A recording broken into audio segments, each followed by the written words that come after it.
We have a problem in this world with black men and black boys. But that's the whole tragic point, my friends. We're here because we have a very serious message that we would like to share with whoever cares to listen. You are not obligated to stand here and listen to us. Once again, So if when we speak you don't like what we say, what I feel, you should use your God-given intelligence and move along. I could smile. We are not intimidated by those who think that they can stop what it is that we have to say. Our stance is purely defensive, and every creature has been given the wherewithal of self-defense and self-determination. And we as human beings, as black men in particular, we reserve the right to our self-preservation and our self-defense. And so that's why we adopt this particular stance. We are sending a message to any potential aggressor: don't go there. We do not turn the other cheek. If you slap my cheek, I will kick all four of your cheeks. This is how we roll. We are tired as black people of people treating us as their beating sticks. We make no apology as black men for standing firm for our human rights. This is what we're about. We believe in justice. Peace and power. Once again, this is the Panther 48. This is Brother Sight calling out of Texas. I'm the official chief of staff for the Panther 48. I have Brother War calling out of California. All power to the people, y'all. This is Brother War, Sherman Panther 48. That's what they call me. And I have Brother E calling out of Florida. Peace and blessings, family. And I'm going to tell you what the Panther 48 is and what the Panther 48 is not. The Panther 48 is not another Panther faction. The Panther 48 is not a boots on the ground Panther organization. The Panther 48 is a group of longtime revolutionaries who have decided to catalog and categorize revolutionary information, history, and platforms and formats for future generations to continue to build on. And today, we have another special guest to continue with what we've been doing. We have a special guest calling out of Atlanta, Georgia. We have the brother and the chairman of the People's Black Panther Party, Brother Yanga and Kruma. Peace, peace, man. All power is to oppressed people, African power to an African people, and black power. Man, I'm honored, man. It really is a privilege to be on here. All right, thank you, brother. We appreciate you for coming on. So I guess we're gonna get right to it. I want to ask you, tell the listening audience a little bit about yourself. Who are you, how you came up, and what led you into the movement? All right, absolutely, man. I go by Yanga and Kruma now. Prior to going by Yanga, I went by Ibrahim, or my name is Ibrahim Ibn Abdul Kahar. I am the son of what's referred to as the original Panther Party, of an original Panther, Abdul Kahar, Chairman Abdul Kahar, formerly known as Brother Benjamin Simmons of the Louisville seven Black Panthers that were accused of robbing the Kentucky Derby. So, coming up in the household, my mother is Ife Imowalamu. She formerly was. Now, she's remarried, went through the whole thing. I haven't asked her permission to give her name, so I won't give it. So, just came up in the Panther house, in a Panther household ideologically, but no different from any other household like any Black African here in America went through, affected by the crack epidemic, economic repression, everything that every other people went through. I think one of the difference was, though, from an early age, political education was a must in my household. So I assessed the problem a little differently than the homies. You know what I'm saying? So that's basically about me. And from that, I'm being very brief, and I'm touching on some things. Let me see. Got into street life. that led to incarceration. I think incarceration was my first, growing up in a Panther household, I heard it. You know what I'm saying? I heard it, but when I was incarcerated, I began to understand it. It really sunk in. And then when I came home, being part of the disenfranchised and the marginalized, I still get it. And I understand the need for revolution. So I said, man, all of this must be, divine. It must have been part of my destiny, because I understood what was going on from a political aspect, but to be affected by it directly just inspired me and motivated me more to want to get in there and participate in the changing of things and to really be a part of the movement. So naturally, I followed my legacy and got in the Panther Party. I'm gonna say that I was convinced to join the new Black Panther Party under my father, who was then the chairman of the Cleveland, Ohio chapter of the new Black Panther Party. And that was my formally getting into a Panther formation was the new Black Panther Party. Yeah. So basically you said that you wasn't, even though you grew up in a Panther household, you actually didn't get it off the top. You had to go to the streets and then go to prison, and then that woke that fire up in you. That's the only way you get it, man. I think a lot of people romanticize growing up a cub. You don't get the books. He wasn't handing me George Jackson and stuff. You get it through everyday. You get the everyday politics through just the practical experiences. And yeah, you get to study, because my father stayed very active in the movement. So I had to study time, but it's only theory.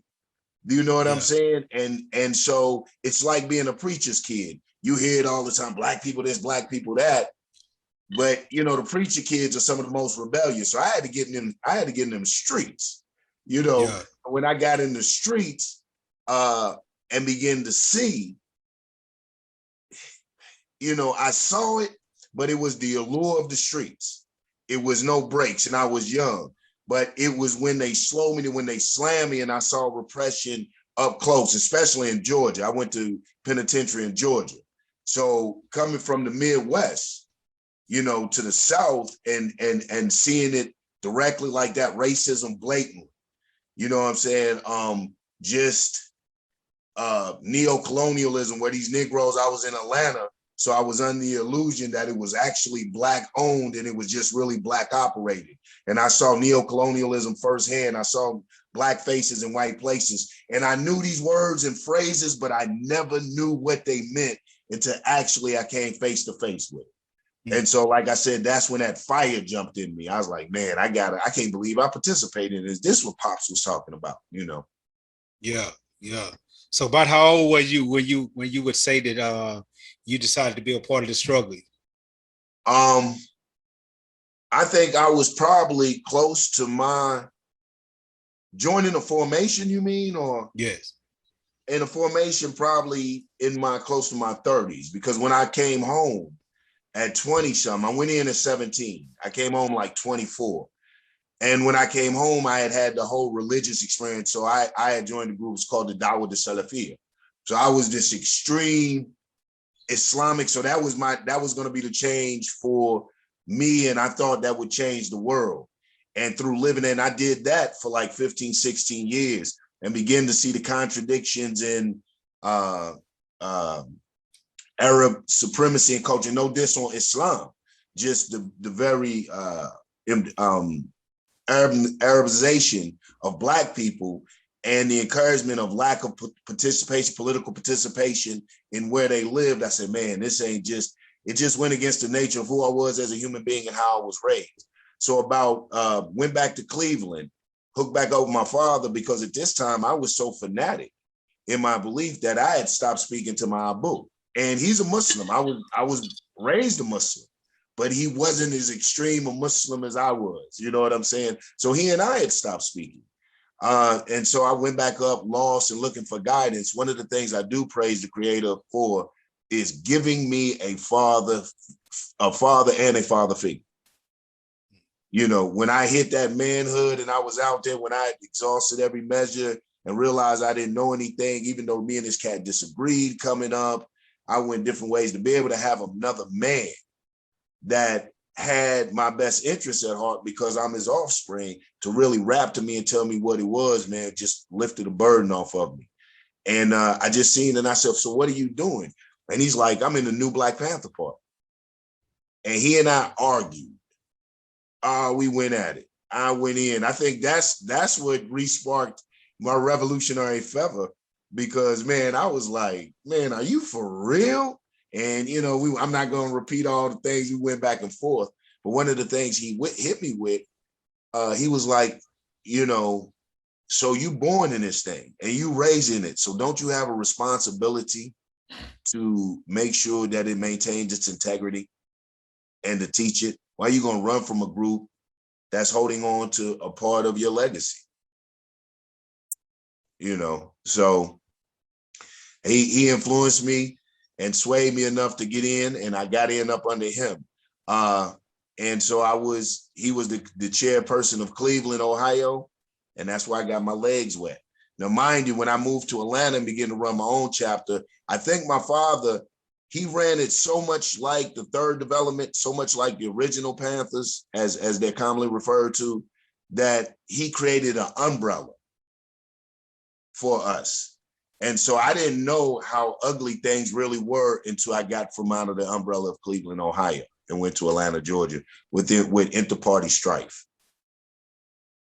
So, well, I got all kind of questions I'm gonna ask. I'm gonna stop and I'm gonna pass it to Brother War because Brother War has a format that he would like to go about, and I'm sure he gonna touch some of these questions because you're catching my interest on this when you talk about leaving that umbrella, and I want to know what you saw in Atlanta, but I'm gonna let Brother War come on right quick.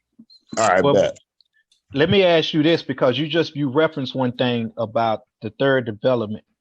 Can you elaborate on what you mean by Bobby and Huey or the so-called originals with the Black Panther Party for self-defense being the third development?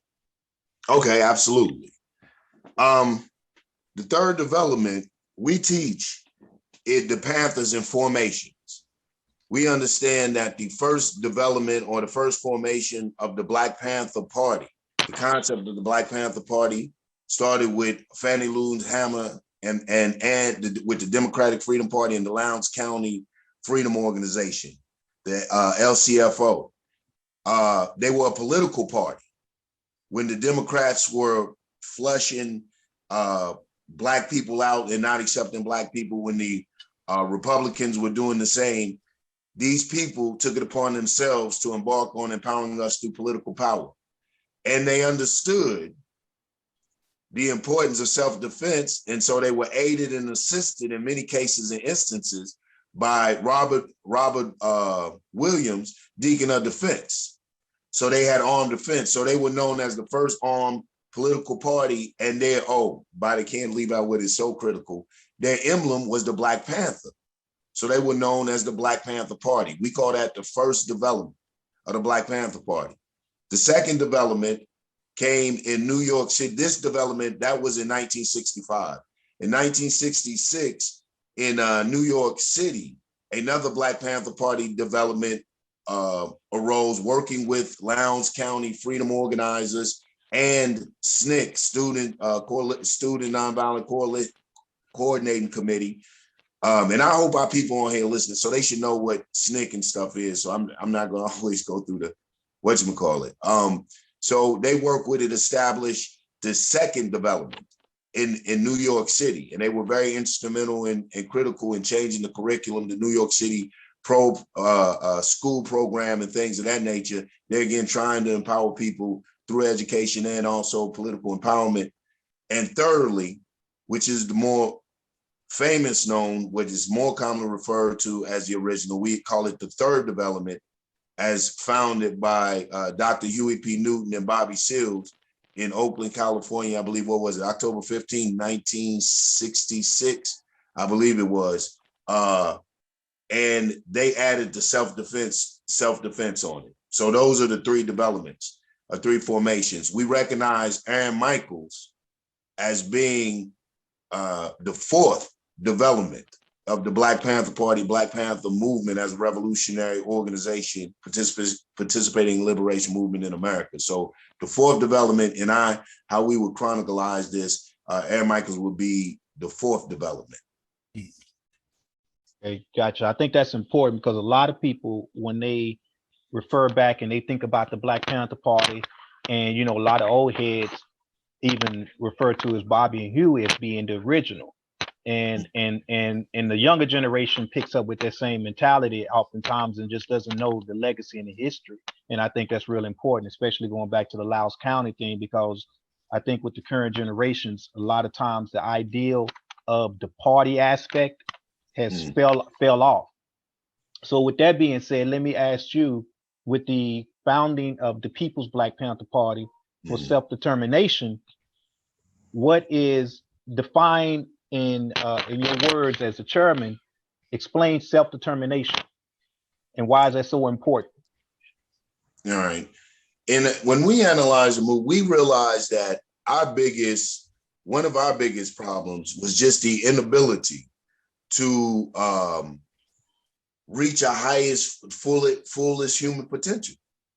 And the only way to do that is to be free from a people who don't have your best interests at heart. So self-determination is saying this, that we must control the institutions, the social, cultural understanding, the morals, the ethics, the mores.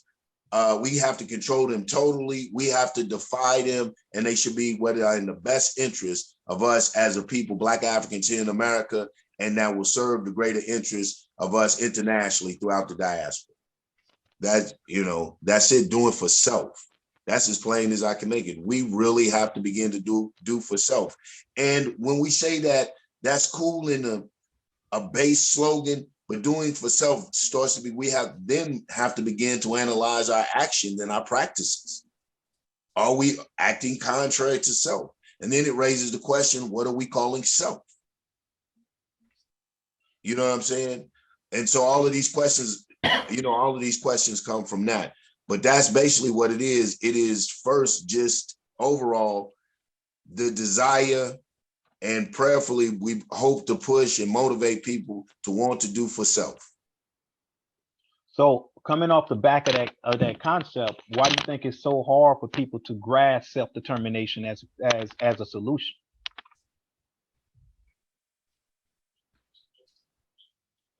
Sorry about that. Can you hear me? Yes, sir. Did you hear the Sorry. question? No, half of it. Could you repeat it? Okay. I said, knowing that self-determination is the key, why do you think that's so hard of a concept for the people to grasp as a solution? I think like my chief of staff told me one time, we have a domestic mind state. We're domesticated people. We really just have the herd mind state. You're muted.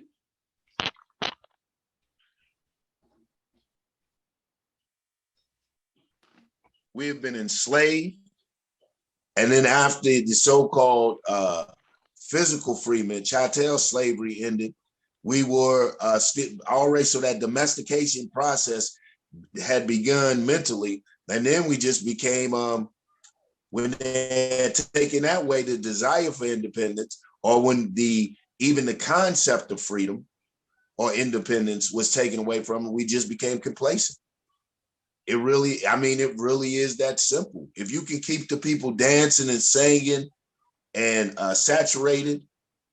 oversaturated, just in consumed with the world, man, what is freedom? Does it get any freer than this?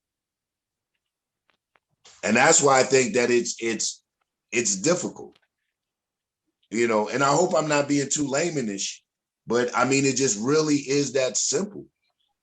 The freedom doesn't have an allure or an appeal, even when we push and promote it. Even when we push and promote it, we talk about the struggle. I'm gonna be real with you, this and that. There is no, to a degree, as like I practice principles of Nkrumahism. And one of the things in Nkrumahism is the relativeness of religion and revolution, spirituality. So even if some ideas to a degree contain some utopic elements, not romanticism, not fantasy, but utopic elements that encourage hope in the people, then I think that should be promoted. I think that our propaganda sucks. Our propaganda sucks. I really see the neo-colonialism in it. Too much trying to compete, too much of this macho machismo shit. Stuff, excuse my language, stuff, you know. But I think that's why it's hard to get. When you talk about freedom, we present it for what it is. It is work, but I don't think the hereafter of freedom is really pushed, you know. Got it. So I would say when you say that, a lot of times when people think of the concept freedom, they think of basically being able to make a choice, but they don't think of the obligation that goes with now that you have the requirement to build the world around you, really what you're asking for. Yep. And so with that, tell me some of the founding principles of the People's Black Panther Party for self-determination. Absolutely. One of the founding principles is race first. First of all, the primacy of Africa and African people. That we understand that the People's Black Panther Party for self-determination, that it truly is about the continuation of us as a people, that we shouldn't be ashamed to put ourselves absolutely first in our thoughts, in our actions, that we should desire that Africa be free, the inner exploitation of Africa. But in order to free Africa, we had to free ourselves. You know, so we push that an African consciousness and awareness of everything we do, the primacy of Africa in identity, in consciousness, in action. Secondly, we are an egalitarian, a humanitarian, and an eco-friendly organization.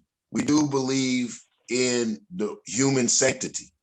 We believe in the rights of all human peoples to exist.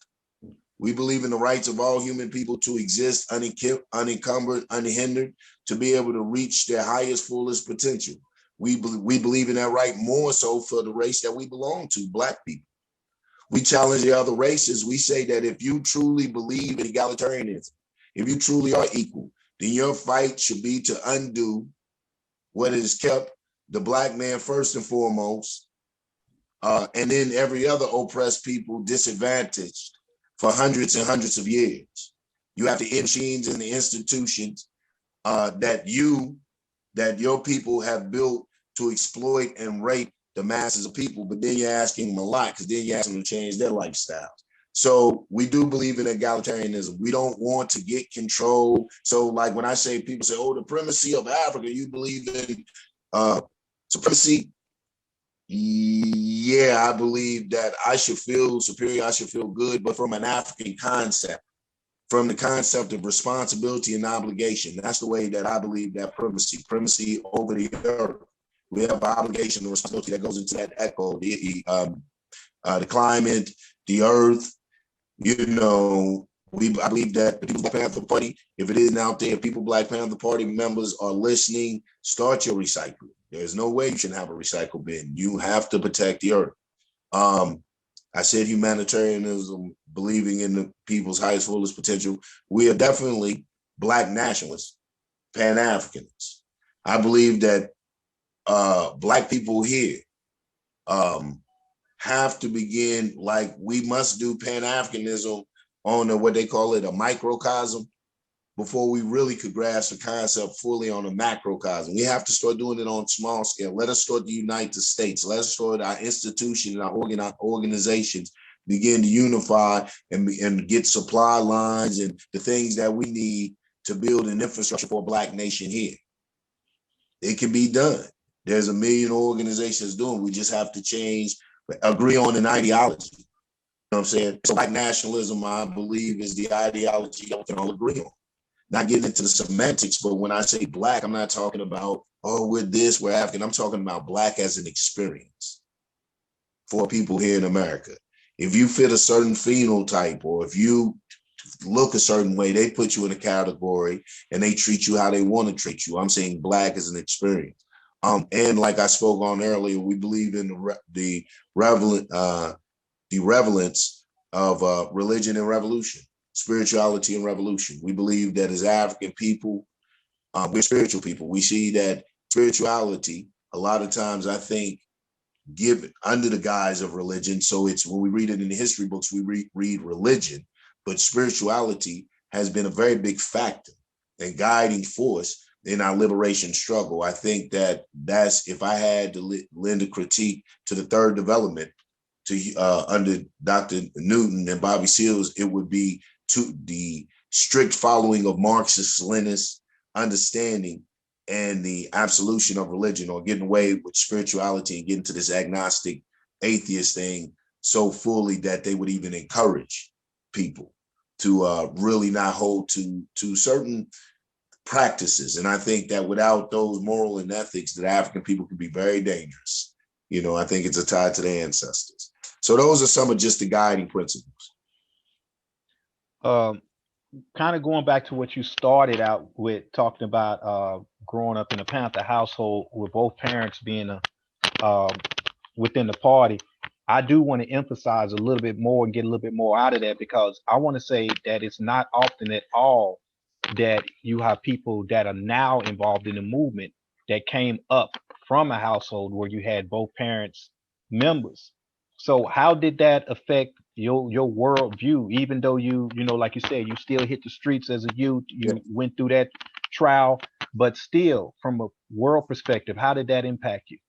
You know, yeah, man, you don't know the impact. I think you don't know the impact until two things had to happen. One, I had to sit back and mature and look back on my life. I have a habit. I keep a journal. And it's something I picked up, you know what I'm saying, like when I was down. So, and I look back over some things. And then secondly, being put, like you said, being thrown in that contrast. So let me answer the question. How did it impact me? In your worldview. Yeah, in my worldview. That's a good question. And I say that from the perspective, let me elaborate. Yeah, I say that from the perspective, and it may just kind of be that you took it for granted because you just knew this, but a lot of people don't get exposure to the aspect of everything is politics and politics is everything until they find themselves recognizing just how deep oppression runs. It's one thing to recognize oppression and the racism, but once it starts slapping you in the face, that's typically what makes a lot of people get involved in the movement. But growing up, I would think growing up in a position, and this is me on the outside looking in, because I was not raised with a politically conscious family. Growing up on the outside looking in, it's like you find yourself in your early mid 20s, late 20s and 30s, you know, all of a sudden being bombarded with all these types of information that you need to learn and you need to digest. And then you had this grand awakening of just how much you don't know. And a lot of people that have stepped into the movement have to oftentimes be re-educated in terms of their worldview and their world perspective. And that in itself becomes a process as young Panthers come on board, getting exposed to the movement as they're getting into positions of leadership and positions of empowerment within that. Because oftentimes they jump into this with the willingness to want to lead and the willingness to want to participate, but they don't recognize that they don't have the knowledge. And so you growing up in a household to where this was just part of your dynamic. Once you did join, start waking up and realizing the importance of that knowledge and stuff you had, how did you see yourself in retrospect to other people's view within your age group? You know what? I felt like odd man out. You know, I felt the odd man out because what I was raised under, it was a hodgepodge of everything. I think like a lot of Cubs, and maybe that's why you don't find Cubs in really anything. It wasn't traditional Islam. So I really didn't fit in with the traditional Muslims. It wasn't what these people are calling cultural today. So I did, with the beating up the drums and just the dashikis. It had elements and aspects of that, but it wasn't a cultural nationalism, so I didn't fit in there. And the revolutionary, Black nationalist revolutionary political circle is very small. Without it, and to keep it pure and maintain its integrity, you become a leper at times. You know, when I got in the formation, and that's one of the troubles I ran into when I got Atlanta, became the chairman of Atlanta, was that I understood that the Panther Party is a political defense party and not the other way around. It's not the security force, it's not the defense mechanism.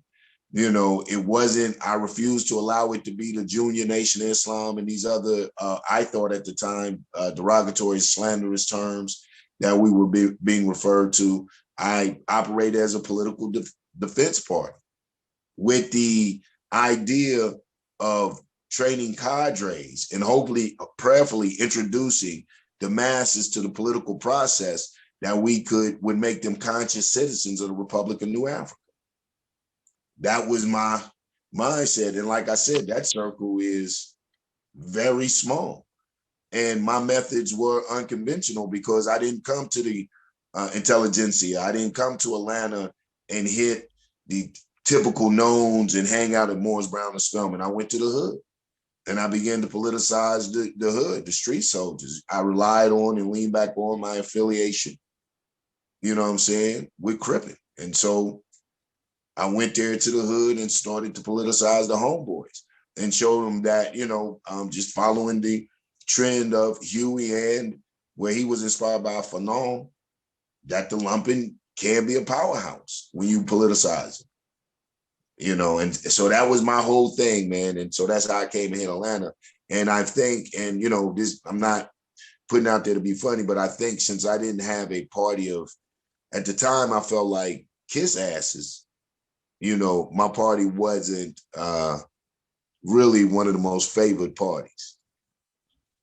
So speaking on that, go into when you first joined the new Black Panther Party, your outlook and your view, because you're kind of covering that in terms of the national directive. I want you to actually elaborate, because it kind of sounds like you faced some of the same stipulations that we did in Dallas when we was dealing with the foundation of the new Black Panther Party versus how things had started spreading across the nation.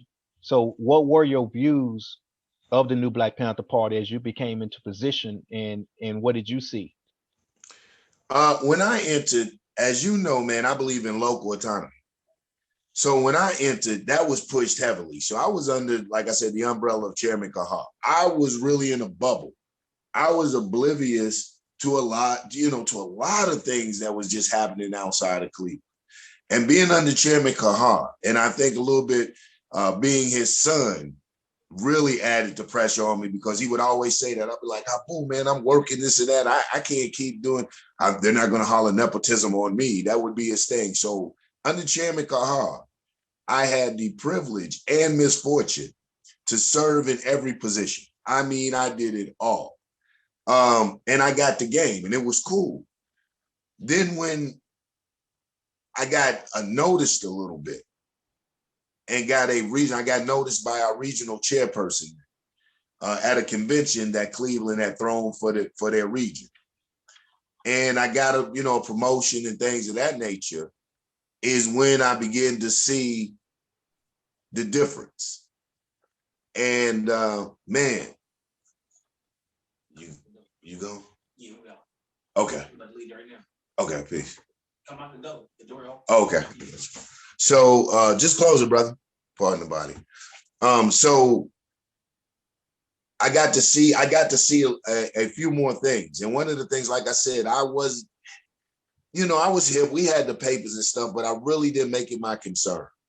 I think when I got a little more national and just saw the disarray, that's when I just became disillusioned, because I always thought, I said, okay, you know what? If we have a few good chapters, if we really hear to this revolutionary ideology, it says we're revolutionary Black nationalists, revolutionary Pan-Africanists, if we really adhere to that and a few good people can change the whole thing. I didn't know how wide scale it was.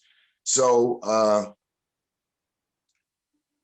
I didn't know where they were going. I'm gonna be honest. When you talk about National Director of War, I didn't know where we were going nationally. I didn't know what we were trying to accomplish and what we were doing.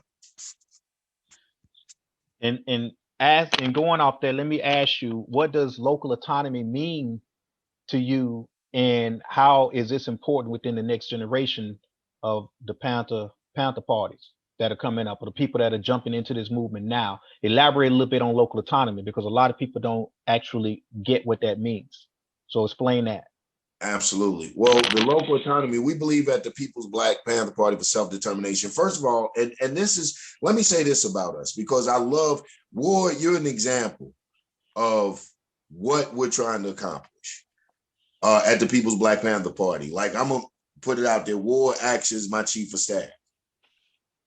And he is the perfect example of what I wanted us to accomplish.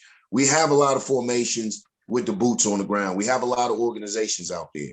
My prayer was that we would be that mechanism that would we act as a Panthers education committee that will begin to educate these brothers and sisters who showed an interest in this aspect of the movement, to train them.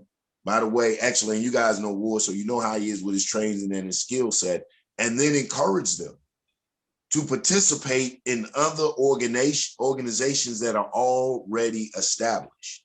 Not to go in to take over, but to contribute and to help with the direction of the ideology. It isn't about starting. I love what you said, Syke, when you came on, that this is not another Panther formation. It's almost similar to how we operate, you know, and I know eventually that we will have to be more visible to get the type of recruitment, but it's essentially that's how we operate. So we go into local autonomy. Local autonomy is this. We know that every locale is different, and the relationship with the individuals of that locale, we hope prayerfully that people who would want to participate in the party would have established a relationship and a rapport with the people in their area and their community, that is unique and based on their social and cultural understanding, actions, and practices. So we encourage them to build upon that, to address those issues, to begin to prioritize according to the needs and the people that are right there. And even in their promotions and a lot of their handling their business. National just simply should act as if everything goes according to plan, advisory and setting a structure, providing a base so that they will know what to build on. We encourage them to have bylaws that address their local. It also aids in our furthering, because I don't believe in a centralized head. I believe in cadre development and building. So I believe that having local autonomy at the same time ensures the continuation of the mission. You know, they know the ideology. They have a structure and a format of how we operate. And that's if they function properly, that's to the degree the national would like to be involved as advisory and aid. We super encourage the people to establish their own bylaws and an administering of justice and infractions. You know, now we do offer a relief, because as we know, as we get in developments, we all bring foolishness with us as we begin to develop our revolutionary type.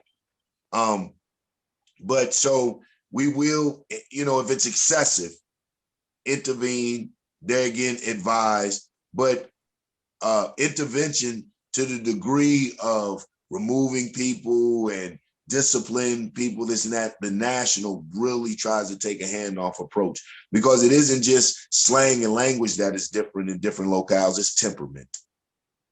And we know that the people in their locale know how to handle their people. So when we just look at a chairman and say, yo, get your boy, or yo, get your girl, what kind of chapter you running here, buddy?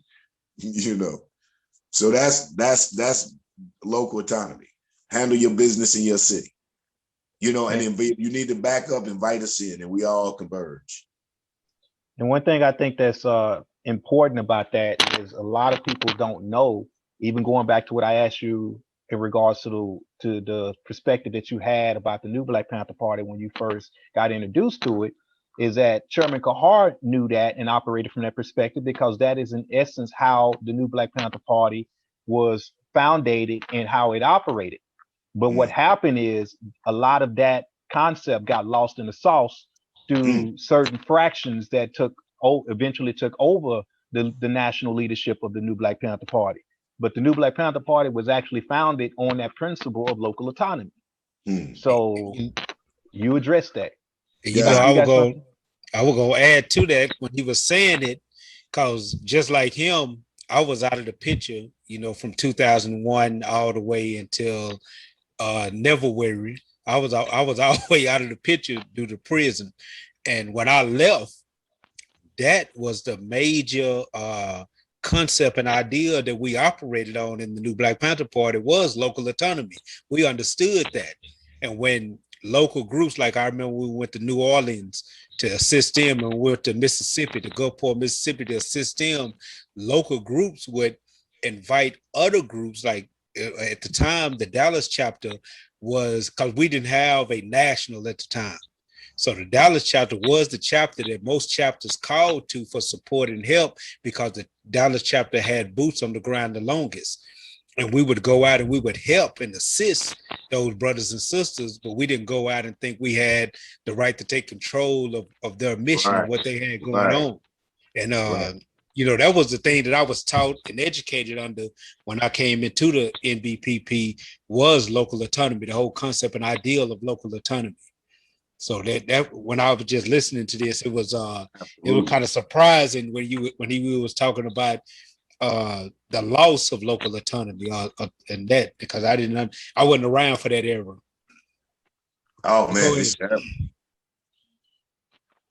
and one of the misconceptions I want to clear up right now, because I know a lot of the people are going out there and purchasing the book of Khalid. In that book, there is an actual reference of when myself and Khalid got into a little bit of a debate, and Khalid pretty much wanted me to be removed from the ranks. The reason why that didn't happen at the time was because of local autonomy. The principles we operated from back under the new Black Panther Party, and the foundation of it was that if you are in charge of an operation in the field, then you are in charge of that operation in the field. It's not to say that it's just a front. So at the time, we were dealing with a specific movement that was taking us into Jasper, Texas, where we was going in armed. I was told basically by Khalid at the time how to place my troops and how to deal with the field operation.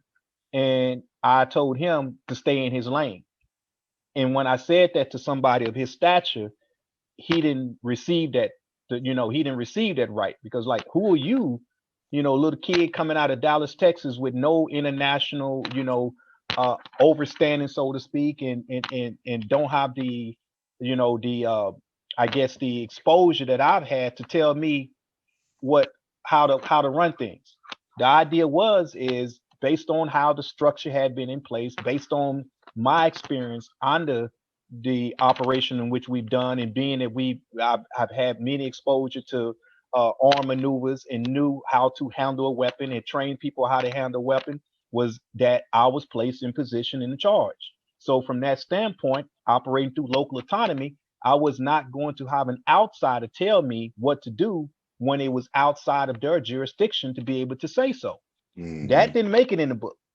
What made it in the book made it seem as though, because of Khalid being Khalid, that he would have the ability to control all aspects of the organization.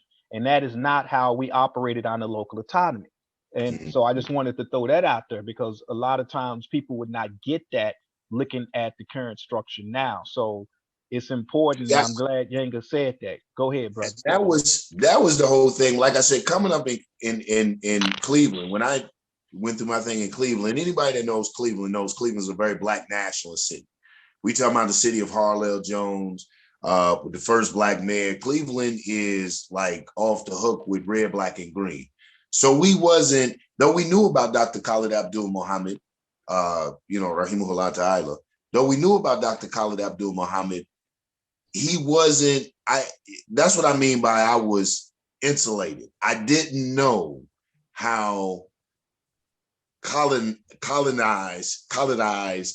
the party was outside of Cleveland. Like, I had a few tapes and this and that. I had run into people that could quote them verbatim.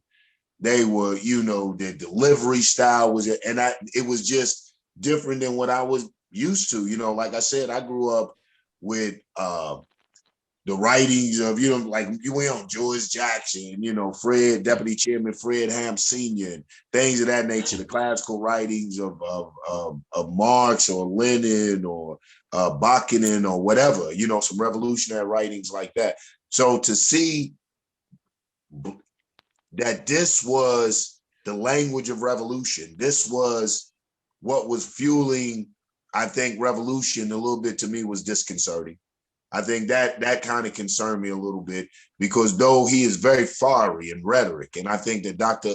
Khalid Abdul Muhammad was the greatest spokesman and one of the greatest champions verbally that probably graced the planet Earth. And with all due respect, that being said, he was not revolutionary, and he was not, as far as technically, you know what I'm saying? I don't want all the people pissed at me, but as far as technically revolutionary in strategy, ideology, or theory, you know what I'm saying? And if someone challenges that, then I'd say just bring your proof. I heard the great speeches, very fiery rhetoric, which is needed to inspire people, but I didn't hear strategies, plans, dialectics. I didn't hear things that would carry us forth in a revolutionary struggle. So I think that I was surprised at how much the party was a fan club and less revolutionaries. That I had grown up knowing what revolutionaries to be. Gotcha.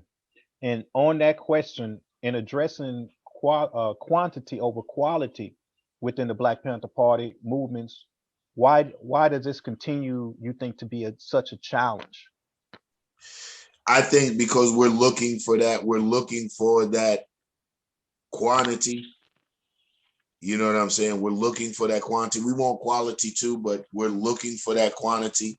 And so we're operating from mega church perspective. We're operating from Farrakhan mentality, and not how effective we can be in a cadre of 5 or 6. The quantity are the masses. We've forgotten that the revolution is for the masses of people. Not everybody has to join the formation. The defense minister of the People's Black Panther Party, when we had one, I would tell him in that city, you're not the defense minister of the party, you're the defense minister of that city.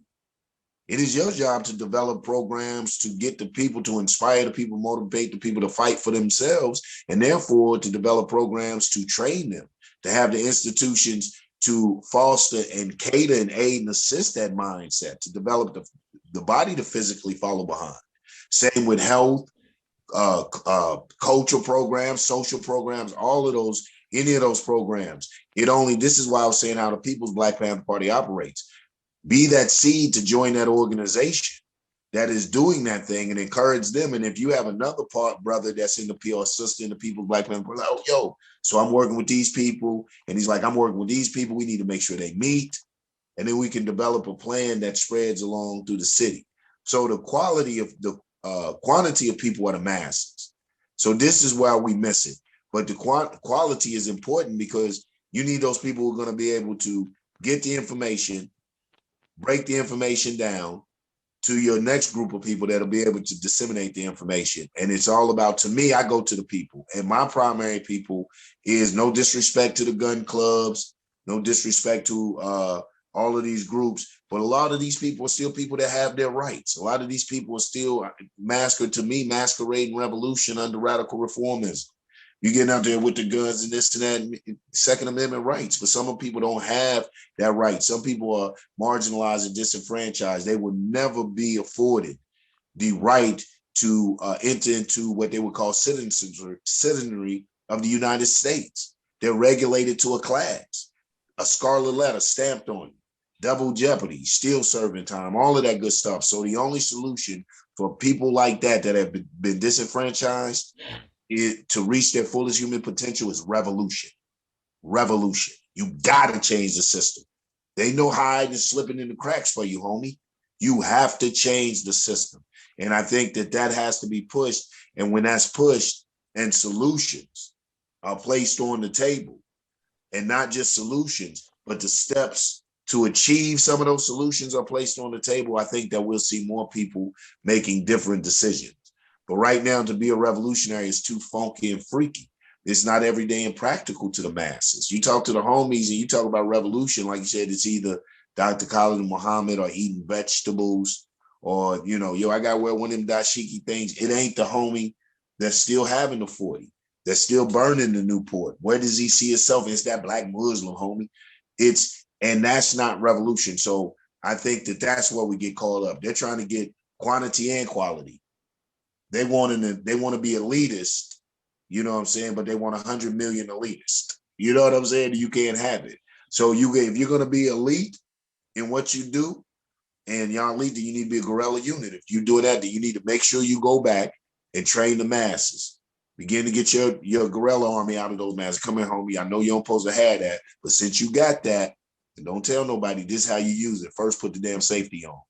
Because he got it anyway. He got it anyway. You know what I'm saying? But if we just keep calling the brothers out that are licensed, carried, and already know how to operate, and we're making threats under the Second Amendment, what you going to do when they take that?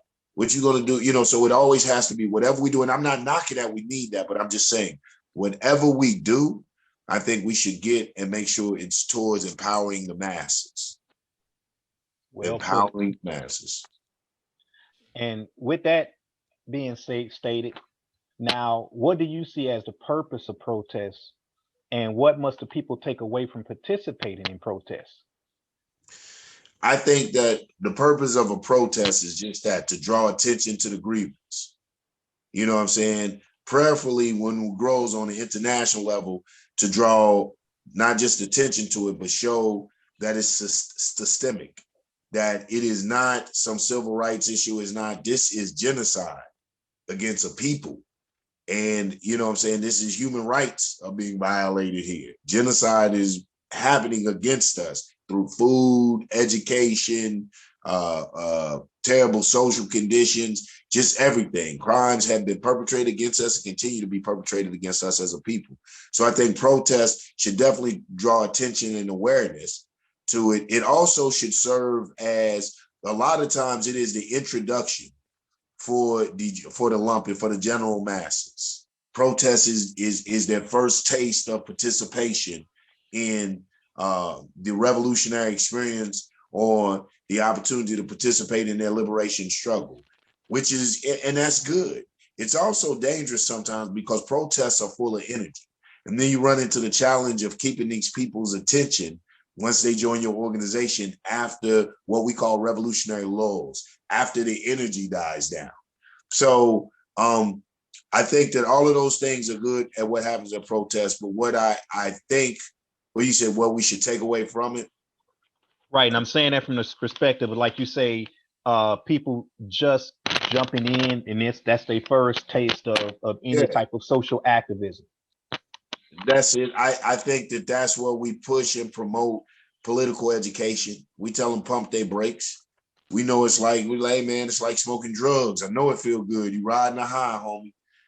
We tell them to pump the brakes for a moment. And we should study. We encourage them to study.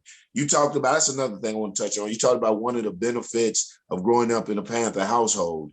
That one of them was, I wasn't all over the place. I knew like you said, politics is everything. Everything is politics. My father's specialty, what I knew I was raised under, was revolutionary politics. So I didn't have to, ride on the spaceship. I didn't have to, cross the desert on a camel. I did that because I thought that's what it's like. But a lot of us, what happens is, and this is what I mean when I say revolution has become synonymous with conscious culture. And I think that's dangerous, because now every group is revolutionary group. You know what I'm saying? Even if you got a 501c3 or whatever they call it, this and that, revolutionary so-and-so, and you got these. And that is not, we need we have to fight on every front, but we have to be honest to label what it is, and so that way we get the right people joining the right things. Because when you say revolutionary, I want to show up, but I'm a revolutionary and I got certain things on my, I'm in here with this cat talking super reckless. He ain't did a day in jail. He got firearms everywhere. I didn't know it was this type of, I didn't know we was doing this. I didn't know it was a gun club. I didn't know it was a gun show or a circus or whatever. I'm thinking we coming to a revolutionary meeting. I got pen and pad. Every nigga in here got a Uzi. You know what I'm saying? So I'm like, okay, what? So I think that knowing what we're focusing on. So that's the big, when people go to the protests and we catch them hype like that, catching that energy, focus them.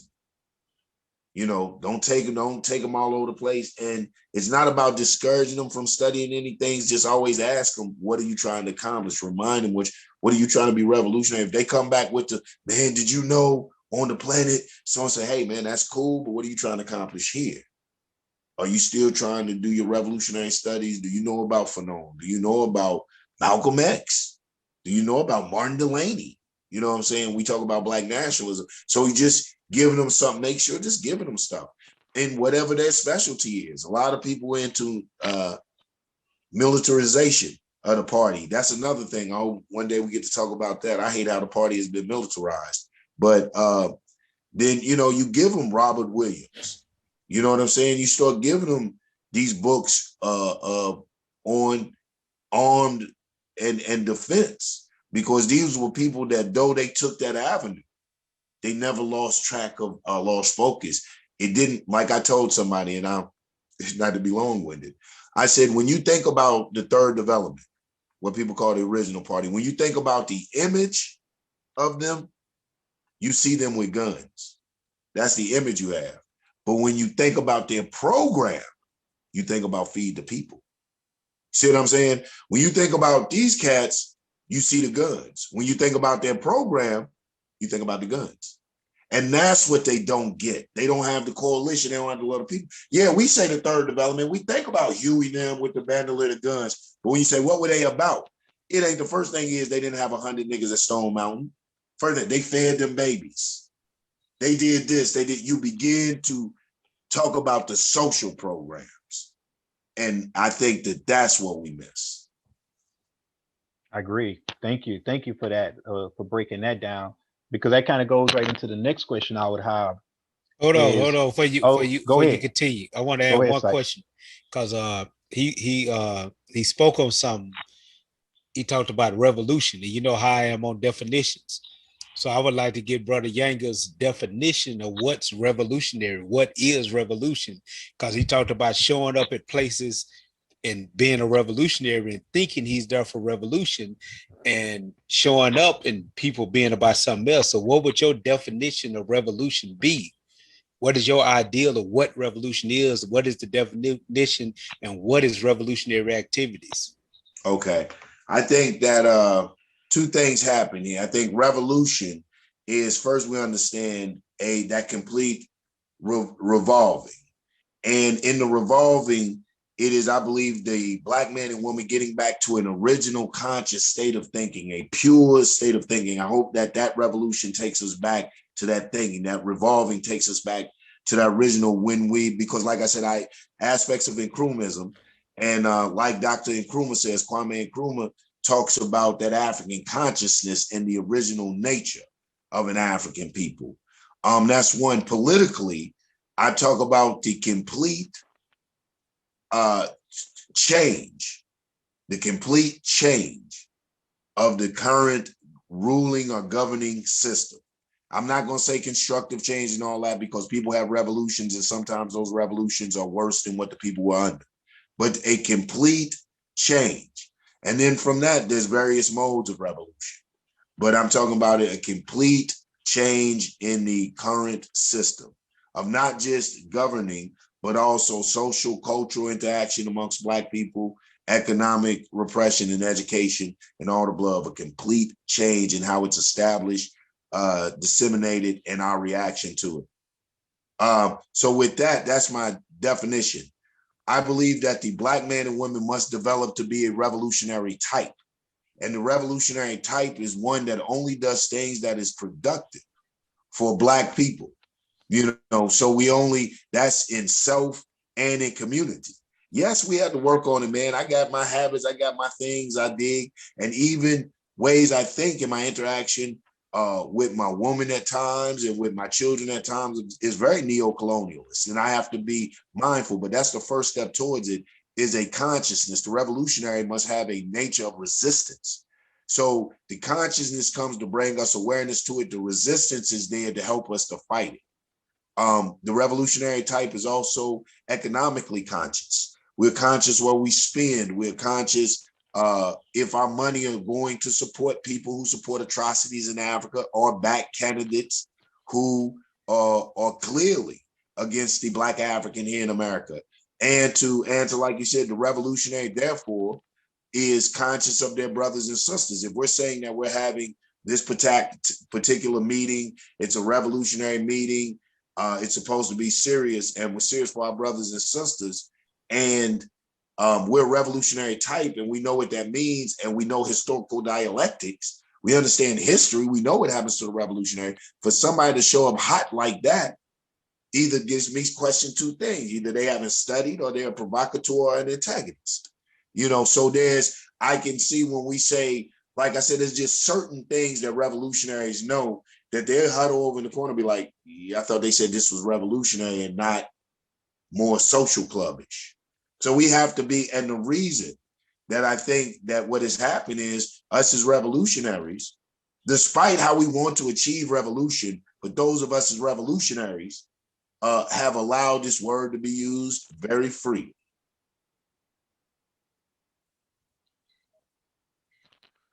Okay. Real quick on that. So I would say basically also what you just kind of like drawing a perspective on what you say you would show up to, showing up with a pen and pad to me basically reflects on knowing that you're going to have to be dealing with something from a long-term perspective versus dealing with people that are being reactionary from the standpoint of committing a specific action as if that is going to solve all our problems. Right. And so that kind of goes right into, again, my next question, which is the current attraction. Do you believe that the current attraction for social justice is a trend, or do you feel a greater percentage of our people are just waking up? A little bit of both. A little bit of both. I think that it's a trend. It is a stress reliever. But during that trend and in relieving our stress, we're awakening. But it goes back to something you taught one time. It's like you said, you may have choices, but who controls the choices? If I'm given A and B and not told that there's a whole nother C. So they allow us that release of stress. They allowed the trend, the whole woke thing. I think it was, I forget what Republican, who was that? Republican, I think he's a senator or something. He talks about woke supremacy. Have you heard that one? Elaborate on that. Elaborate on woke supremacy. They have black identity extremists. He talks about, this black guy talks about woke supremacy. He says that there's these people that's pushing this thing called woke, being awoke, and they make themselves superior to people who they call unawoke. Somebody must have told him he ain't woke or something. And he said that they're supremacists. Push this on you. And so he calls it woke supremacy. You guys out there get a chance, check out woke supremacy. Maybe you could Google it and he'll show up. It is hilarious. So I forgot the main question. I got it. Basically, in dealing with the current situation, is it a trend, or do we actually have a greater percentage of the population waking up? And before you go back into that, in regards to what Brother Yanga is talking about with woke supremacy, that was Senator Ted Scott that used that phrase. So if y'all want to look up on that, go into that. Go ahead. It is funny. It's hilarious. So So I think it's both, but I think it could be advantageous to us. But since it's derailed, like it is every time. We haven't learned to be the locomotive. We always want to be the caboose. I mean, they use one of our incidents and then they just derail it. It becomes a whole nother thing. It becomes this harmony, peace on earth, human life is valuable, which is absolutely right. But right now, we're saying the poster child for that movement should be Black Africans here in America, if you're going to have that movement. Of course, we know that they're not truly going to have that movement. So it's up to us to not only push it like we do, but to maintain control of it. And we lose control of the moment. We take the momentum, we lose control of it. They take the momentum in their direction every time. So that's what we're dealing with. So it's the question and the challenge is, how do we take advantage of the trend and the people being awakened? It's time to begin to build institutions. We're not instituting, but we're not, in order to really have something to counter and fight what this enemy, we have to have counter institutions. We have to have our own schools, our own doctors, we have to have it. And it's not something so grandiose or so far-fetched. We can begin to do it right there in our communities. But it starts with, first of all, changing the behavior, social interaction. So that's my question. How do I use the trend and the awoke to our advantage? How do I get these same people to meet outside the protest? How do I get them to take that same energy and begin to not be reactive, but proactive in their community? How can I channel that and keep that going? Not just wait for them to go home and sit and watch the news and wait for the next big rallying spot. So that's the challenge.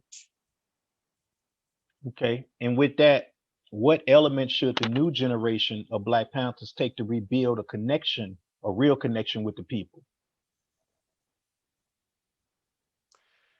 Be the people again.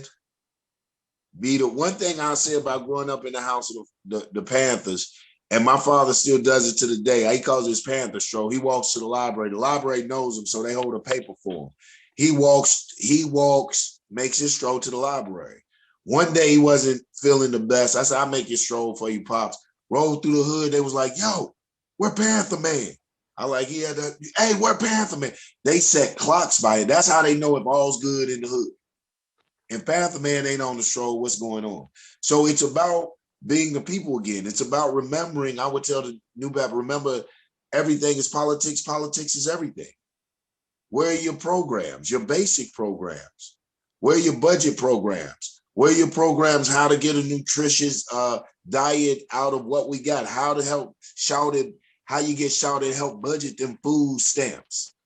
Talking to these young men about fatherhood. We keep talking about the youth. These young Negroes got children. They got grown man problems. Youth, that's a whole grown man, and the police will kill him like a grown damn man. So we got to teach them and talk to them like grown. We have to remember that the Panther has to be that sigil of Black people again. The Panther. And the Black Panther this, Black Panther that, all of that's cool because I think it's needed. It speaks to your specialty. But at the end of the day, the Panther should be a concept. That's why I like the Panther 48. When you have Panther, that's a concept. I call it the cat. He called the Black Cat Nation. That's a concept. That's a type. The Panther is a type. I should be able to know you, even when you don't have your cat on, I should be somewhere talking. Someone hear me and whisper to you a Black Panther, ain't you? You want a Black Panther? Yeah, man. How you know? Man, I'm just listening to you, man. My cousin, a Black Panther. I saw the Black Panthers on YouTube. They be talking like you. We should rock, all of us, you see what I'm saying, despite formation. So when we get out there and we begin to be the people again, what I did in Atlanta, I didn't have a feed the hungry I didn't have a feed the homeless program. What is that? I had a community feed. And we all sat down and ate. And I encouraged them to bring canned goods, to participate, to eventually bring a dinner, but before then, we're providing it. And at first they sent the babies. You know how we do in Black community. Go down there and see what they doing. Send them babies first. And we fed the babies and talked to the babies. It wasn't nothing radical. We didn't try to transform overnight. We was real people. We was big bruh, tell your parents come holler at us. And it just was real. Everything is politics, and politics is everything. And that's the politics of the people. I think that once they adapt that philosophy and know what revolutionary politics are, with your people politics. See, when you say politics, everybody get Democrat, Republican, but revolutionary politics are people politics, the dialectics of everyday life. How are we going to get this done? And what is the best way to get this done with what I'm giving? And how will this be advantageous, not just for me as an individual, but for us as a people? And when they start thinking like that, I think that we'll see something happen. One of the things I will give Huey, though, in concluding about that, is his ability to grasp the concept of people power through socialism. Like I said, I don't necessarily agree with the staunch adherence to Marxism or Leninism, to socialism or any communism, any of that. All of that's derived from us, African communalism. But I will say his pulling away from that and understanding people power pulled them away from the charismatic leadership concept to a degree in the beginning, until we study what they did to Huey after he got out of jail. But in the beginning, because Huey, we have to understand, Huey's in jail for a large part of the growth of the party. So the iconic image of Huey was just that propaganda. They really didn't have the exposure to him like that. It was the people power that kept the party going. You know what I'm saying? And their concept of empowering the people and the community endearment and community pay. The Panthers was very large, but the large part of them and their power was the love the community had for them. Hence, free breakfast program, WIC, and everything. The government had to undermine them. So they said, you know what? Let's do what they do, minus the Black self-determination philosophy. Let's give them free this and free that. And I remember when they began to do it, when they gave us the cheese, powdered milk, and powdered eggs. I remember when the program stopped and the government kicked in. That's real important, because basically what you're talking about there is a whole generation of people that just did not realize that that was actually a weaponization tactic to strip our people from being self-determined. And when they saw that our people was operating on self-determination, they basically stripped it away and made sure that we would go to the government and that we would stop operating as community. And once they did that, they could launch a full-scale attack. That and drugs, then they could launch an attack on the Panthers and the community would be docile. See, before that, you couldn't come in there and do the Panthers like that. Either they're going to be forewarned, the hood might put tires in the road. You weren't going to come in to the Black and do the Panthers like that. Even if it was only 20 Panthers in that hood, it was the people. But once, like you said, they began to subsidize the people, once they gave us the substance and the Panthers were no longer needed for that, add the dope, and then the law for the Panthers not to carry, the criminalizing them, knowing that, now this is when the revolution kicks in. This is what I tell my gun club people. We look at, what was it, the Bradford Act? You know what I'm saying? When they, in California, Oakland, in California, so when they made it illegal to carry, they challenged what the revolutionary going to do? Not carry at this point? Just because the state, George Jackson said every revolutionary must eventually come to terms with being an outlaw. Because at some point in time, you and the state are going to conflict. So when the state said no longer open carry, what were the revolutionaries supposed to do? Oh, we can't open carry? No, they challenged it. But they had already eroded community support through their food program, through the drugs. Now they criminalized the Panthers and gave a reason to come in and to shoot to kill.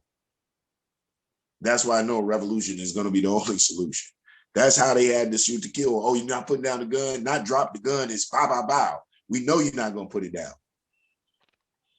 And that leads me to the next question here is, the current generation of Panthers being labeled extremists, or do you feel that label was always applied to the Panthers? I think it was always applied to the Panthers. I think a lot of these formations are flying by the coattail. I think a lot of these for extreme folly. I think a lot of formations are flying by the coattail with that. I think extreme has always been related to the Panthers because we have to understand the Black Panther Party, and not only the Black Panther Party, but primarily the Black Panther Party in the whole Black Power movement era shook America. Here was a Black revolutionary group. They didn't have to say Black nationalists in their charter. It doesn't have to spell it out. We look at the actions. The actions were directed towards the Black community. Here was the ember of the potential for real revolution. And the world was watching. You remember the time we're talking about the shooting at Kent State. We're talking about the Vietnam War. We're talking about the world is watching America. Revolution is breaking out all over the place. And Black people have decided to participate in international revolution on their own soil. They want to end to imperialism and capitalism. How dare they? And it scared them because in the most privileged country in the world, the angriest people in the world bit the bug. That wasn't supposed to touch their Negroes. You know, and it scared them profoundly.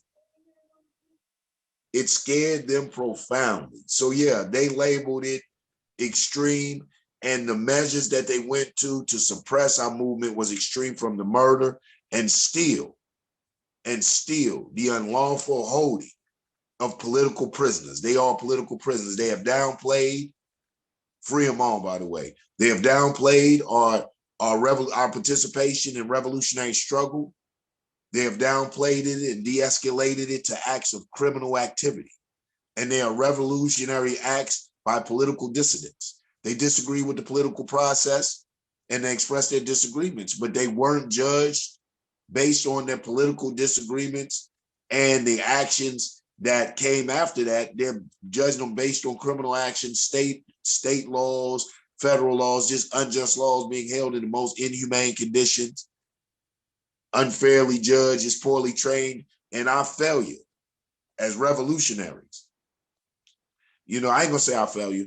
I'm not gonna say that. Pardon you revolutionaries out there. One of our challenges is to keep that alive, to keep, you know, the continuation and that fight, that struggle going.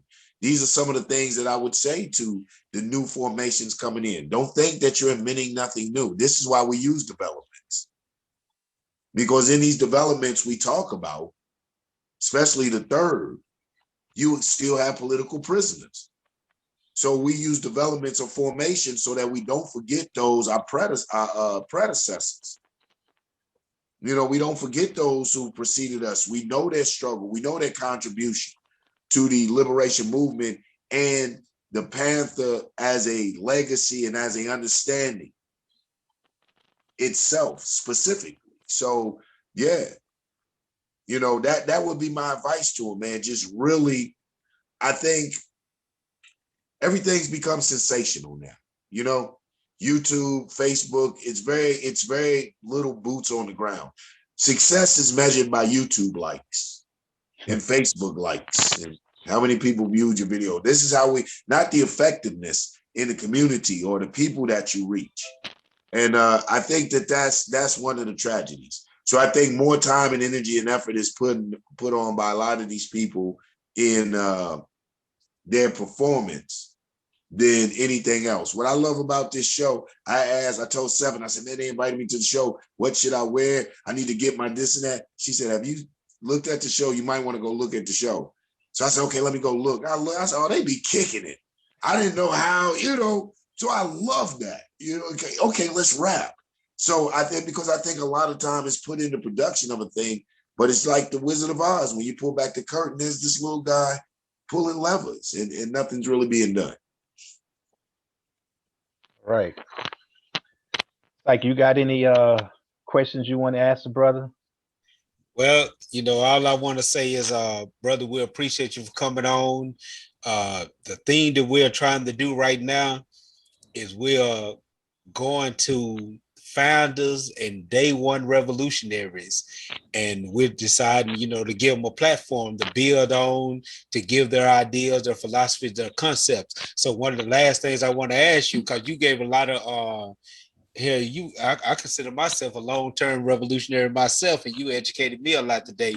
But one of the last things I like to ask is, could you please tell us why you decided to start the People's Black Panther Party when you came into the new Black Panther Party, and give the people a way to contact you? Okay, Email, things like that. okay, absolutely, absolutely. When I came in the new Black Panther Party under the chairmanship of Dr. Malik Zulu Shabazz, and it was pretty cool. It had its ups and downs. What ended up happening eventually, fast forward some time, Dr. Shabazz decided to step down. And when he decided to step down, he wanted to appoint brother Hashim Nzinga at the time, brother Hashim Nzinga to chairmanship. And that's what started. So we'll put the start there. I want to clear some things up. It was not most of the people I talked to that had a problem with that wasn't so much Hashim being appointed. It wasn't Hashim. It was not being allowed to practice democratic centralism. It was the fact that the party membership was not allowed to make a decision in their leadership. Due-paying members, labor putting in members weren't allowed to make a decision. And people say, oh, well, he was the chief of staff. Absolutely. Yes, he should have stepped up into an election time or into a term had been appointed that we have an election. And so it was some back and forth with that. One time it was an election, one time it wasn't. So our dear sister, Crystal Muhammad, was one of the people that reached out and was dissatisfied about what was taking place. And so, long story short of it, some cities that got on board. We petitioned Malik to hear us out. We called a convention. The cities with grievances was like, after communicating with Malik and everybody, we invited them we said, hey, we're calling a convention, come here and rectify this thing, or there's going to be a split. We had an official letter done. Now, let me stop there too on this. The best, worst thing that I think could have happened to Panther history, the best, worst thing. The best thing is I think that we did it right and exact. We set a precedence. We had a letter of discontent, dissatisfaction. We had a convention, the various cities, the different people came and attended the convention, and all the thing was above board and proper. That's the good thing. It set a precedence, I believe, on how things should be done. The sad thing is, I believe the split, when you don't have people politically educated, fueled or gave the impression that because you have a disagreement, a personal disagreement, or you dislike someone's swagger, so to speak, that's enough to split. And it seems like after that split, 1,000,001 Panther formations popped up. I kid you not. We had Up the Street Panther, Back the Street Panther. So we split. I went with Sister Muhammad. Some things happened in that formation with Sister Muhammad. So Sister Muhammad left and took some people with us. So now we have 3 formations. We had a new Black Panther Party under Malik, a new Black Panther Party under Sister Muhammad, and a new Black Panther Party at this particular time, no chair. So we was like, this is not going to fly. Being that the party, a lot of the head people were very revolutionary minded, naturally it just came to us to slap peoples on there. That's what we're about. So we said, let's be the people's new Black Panther Party. Eventually, my father, Chairman Kahar, was elected. And we had a strong team. We had Brother Baba Omawali, who is the founder of the Huey P. Newton Gun Club, technical advisor, war. We just had some very strong people on the team. Sister Justice rest in peace. Just some very strong people. And definitely Texas, shout out to y'all, but y'all know y'all can be rowdy, man. Something about Texas, boy. So, so within the whole thing, the People's New Black Panther Party, we went through the whole thing again, disagreements. And from this disagreement, I didn't see, I felt like the People's New Black Panther Party not only was losing its political direction, I felt like it was becoming militarized. You know, I felt like that. I'm like, you know, but we're bigger than just that.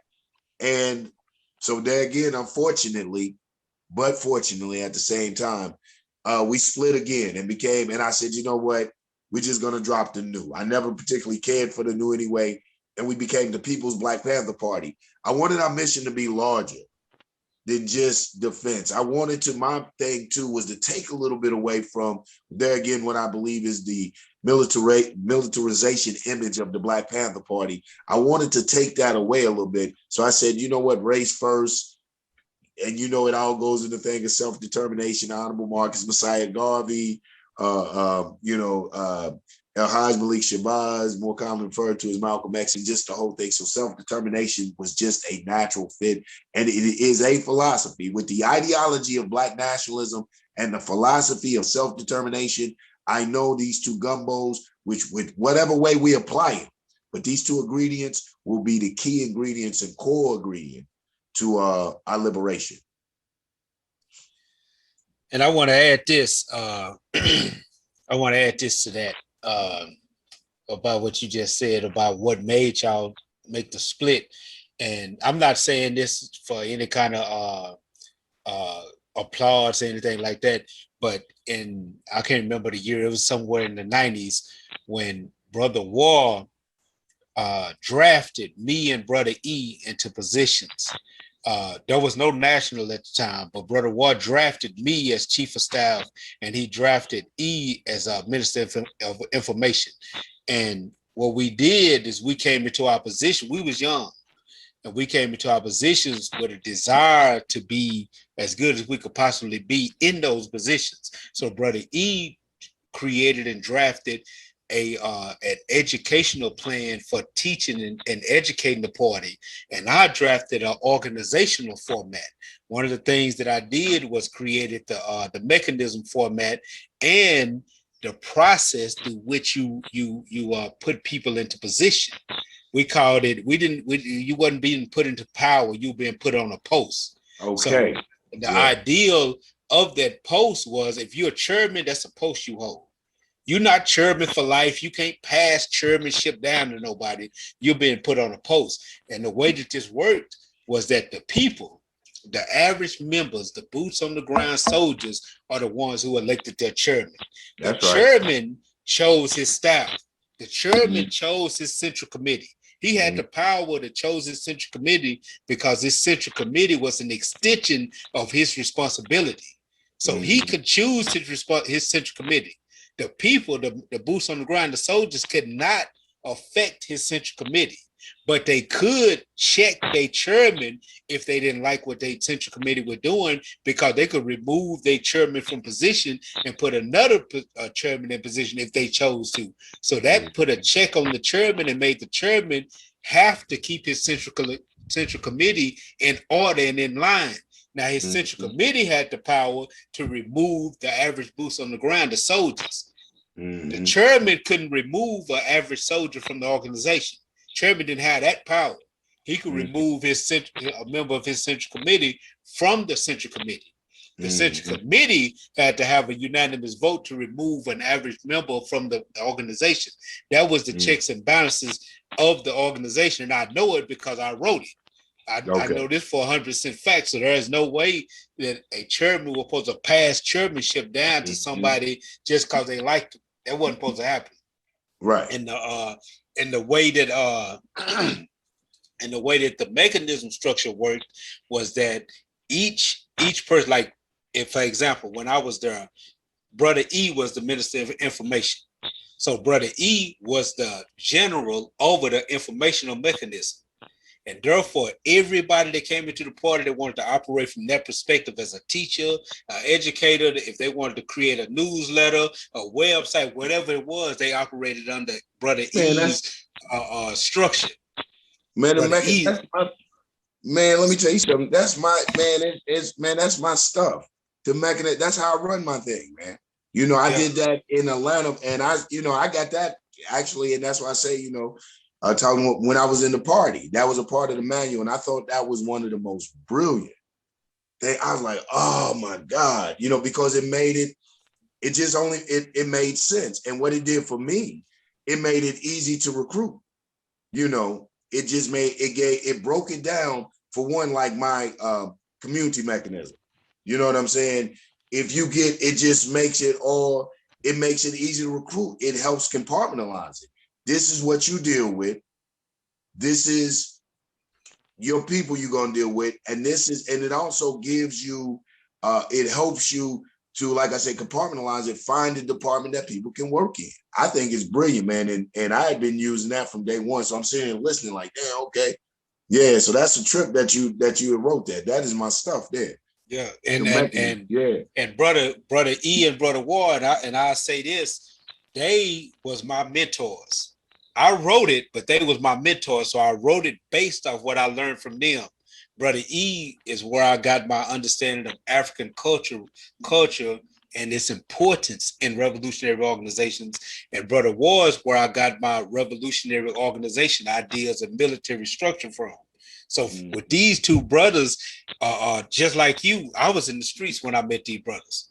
I was in the streets, and I was 100%. I ain't gonna say 100% because I was ready to make the transformation. I always say that the most intelligent transformation for a street soldier is to become a revolutionary.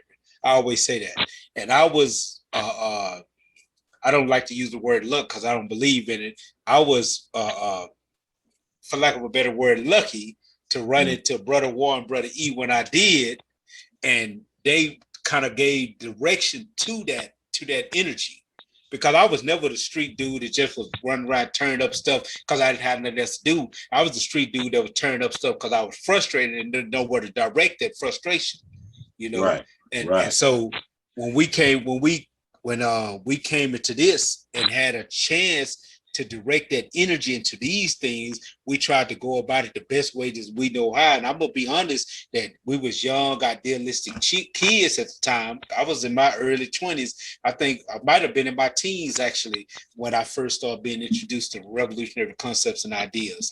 But so this was the direction of it. Chairmanship was never supposed to be passed down. It was never supposed to happen. The people in the organization chose the chairman. The chairman chooses the chief of staff. The central committee, and that central committee has the power to remove or grant membership in the organization to the party. That was the checks and balances that were supposed to be structured by the party, and the mechanism structure set a person that was supposed to have been trained and prepared to organize that mechanism in order to structure and categorize the membership into the ways that they best fit. Brother Justice Ali, as we know that the Panther Party already had Minister of Finance, Minister of Information, these things, but the Panther Party did not have the community liaison officer over the community mechanism. So that was a role that was created because to fit a brother named Justice Ali's personality. He was by nature a community liaison officer, and he was by nature geared toward leading the community mechanism because of who he was as a person. So these things were structured at that time for that purpose, and when I came home, I'm gonna be honest, when I first came home, I did 17 years. I left in 2001. I came home to April 2018. Matter of fact, today is my 3-year anniversary of being home. Man. And I came home April 11, 2018. And I wanted to jump on Brother Ian and Brother War, because I was like, what the hell happened? The Super Panther organization, the Panther. What the hell did y'all do while I was gone? You know what I'm saying? I don't know what happened. You know, that's why I say I was educated today, because I didn't know, you know, what took place while I was gone. When I left, man. there was the new Black Panther Party. Brother Khalid was just coming into, and I love Dr. Khalid. I loved his speeches. I loved his inspiration. And while I was in prison, I taught about Dr. Khalid, about Brother War, about Brother E. There are brothers in prison that know Brother E like as if he was Bobby Seale or somebody, that knows Brother War's name like he was Huey, that knows Dr. Khalid's name. You know, these brothers never heard of any revolutionary concepts or idea whatsoever. So I taught this, and then when I come home and see something different, you know, I see all these different fractions. I'm like, what the hell happened while I was gone? You know, I don't know. I don't know what happened, but we appreciate. That's what happened. You did what? Everybody. That's what happened. But we appreciate the interview, brother, and that's why we bring it out. That and this actually is why we are doing the interviews with founders and day one revolutionaries who started these different groups, because we want to get these ideas out here. You know, one of the things that I experienced myself. This is the honest truth. I grew up in South Dallas in the 80s and 90s. And at that time, South Dallas was a Crip community. So I had a negative ideal of Bloods at the time.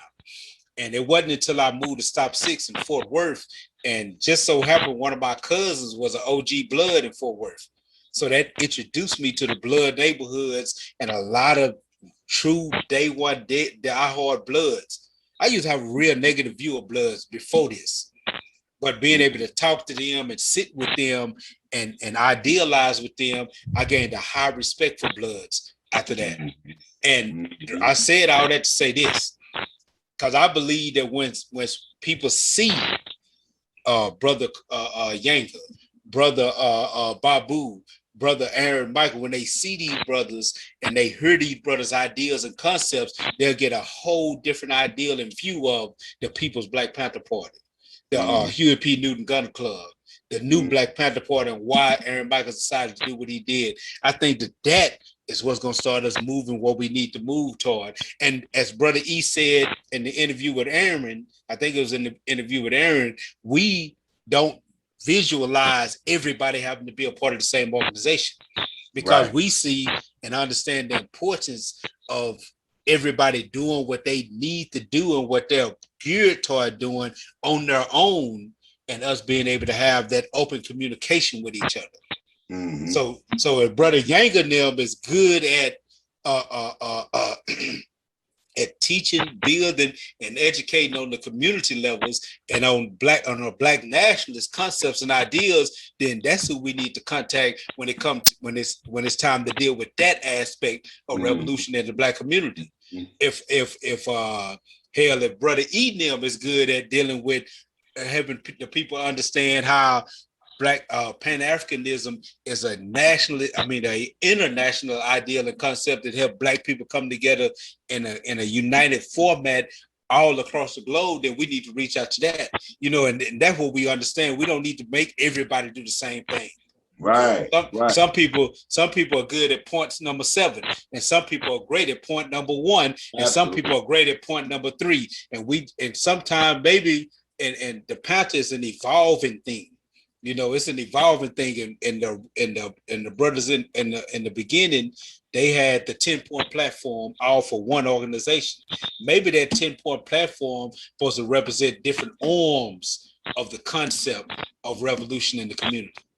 It's absolutely, the 10-point platform program, man, is just a political manifesto. It's absolutely what you said. It's a get in where you fit in. These are the things that it's a, here's what we pissed about. This is what we want to do about it. And so, we want freedom. Okay. We want an end to the economic exploitation of Black community by the capitalists. Dig that. That's a cry to our economists, our Black economists. That may not be like you said to every brother. Then we want, what's number 5? We want a history that teaches the true nature of this decadent society and the Black woman and Black man's role in this society. So then we gotta crawl out to our educators. Yeah. You know what I'm saying? It is about that. one of the things I love to add to it is because, like you said, with this African consciousness, like Dr. Kwame Nkrumah said, we're communalist people. We're a people, we're secular people. We operate in a cipher. The European, and this is why we got to shake this neo-colonialist bull stuff. The European operates linear, operates in rank, 1, 2, 3, 4. And so when we try to do that, we always fail. And this is why we can't come together. Everybody knows we hate the HNIC. Oh, then you think you run something. Everybody hates that. But when we operate as a community, and like what you said, Brother Syke, everybody plays a position. See, ain't no rank. In the People's Black Panther Party, you don't have rank. You got to play your position, homie.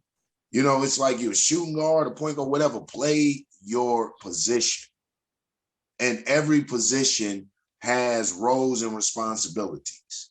And that's all it is. I don't particularly care for the rank structure. But then, like I said, the People's Black Panther Party is more geared, is more politically oriented. It's a political party, political defense party, preferably be able to add a stronger defense mechanism. But it is a political defense party. So I put emphasis on the political. So I put the emphasis on having a position, democratic centralism, because not only is it a party, I wanted to act as an introduction to the participation of the political process and political empowerment. Like I said, I'm an Nkrumahist and a lot of my principles. And I like to call myself like a little Black nationalist, Kwame Nkrumah, because I do believe Kwame Nkrumah and him and Sekou Touré were the strong proponents of Pan-Africanism and the United States of Africa, which I support, endorse, and think we need to have. I also like how Kwame Nkrumah freed his people, freed his nation right then and there. So he practiced a Black nationalism because he started within his nation. So this is what I push and promote so that we can grasp Pan-Africanism in its fullest concept. And so I said that to say the People's Black Panther Party, I hope, acts as an introduction into the political process and participating in your self-determination through the political process. And when we add the other mechanisms, it will be participating for your self-determination through defense process and the whole armament and all of that type of stuff. And when we have the health mechanism, it'll be the same thing, self-determination through your health. So what we hope to do is to bring these, like you said, mechanisms together under this. And we just call it the People's Black Panther Party because right now it's a convenient umbrella to gather under. Prayerfully, my greatest dream would be, as point number 10 says, is the building of a Black nation, to have a plebiscite where we determine our own destiny, where we elect our own people, and it won't be Black Panther Party this. Right now, I understand that to be the fruition of the Republic of New Africa, the provisional government of the Republic of New Africa. And I'd like to see more of our people become politically aware and just politically conscious and politically comfortable and know that it's cool so that they will participate. I think that the Republic of New Africa is really something feasible.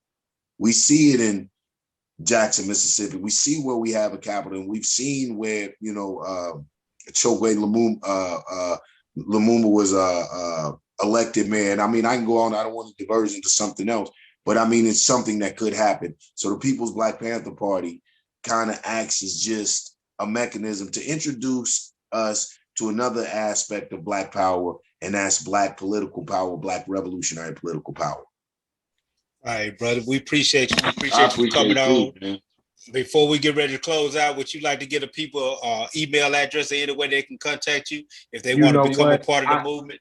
You know what? I would, and at the same time not, because I don't want to be over. As we go through, you said something that the Panther must evolve. So as we go through the evolution, as one of my chief players there has his hands full with running San Diego, and he's a great advisor and chief of staff of the People's Party. So as we evolve and getting our thing together, right now I wouldn't, but what I would encourage is anyone in any locale, find out the most progressive Black organization in your city and join that bad boy. Just get involved wherever you at. Just get involved wherever you at. And if we catch you on the flip, one of the things I say in our conclusion, a lot of times, if you have a Panther Party in your city, you may not see the People's Black Panther Party. We don't recreate the wheel. If you contact me and you working through me, I'm only going to tell you to get involved with the party right there with you and help to be effective in changing its direction to be effective for the people. But man, brother Sight E, War, man, I appreciate y'all, man. What's up? Hey, we like that. I like that a whole lot. Matter of fact, once again, this is the Panther 48. We had the brother chairman and Nkrumah from Atlanta of the People's Black Panther Party with us today. And he said it, and I love to say it, but since he said it, I'm gonna give it to y'all. If y'all disagree with anything he said, we'll have him back on, and you can come on and you can debate the brother, because the brother said, show me the proof. And one of the things we believe with the Panther 48 is if you disagree with anything we present, put it on the table, we're willing to chop it up. Anything anybody else have to say before we close out? No, sir. We appreciate you, brother. Hey, man, appreciate you, brother E. All power to the people. All power to the people.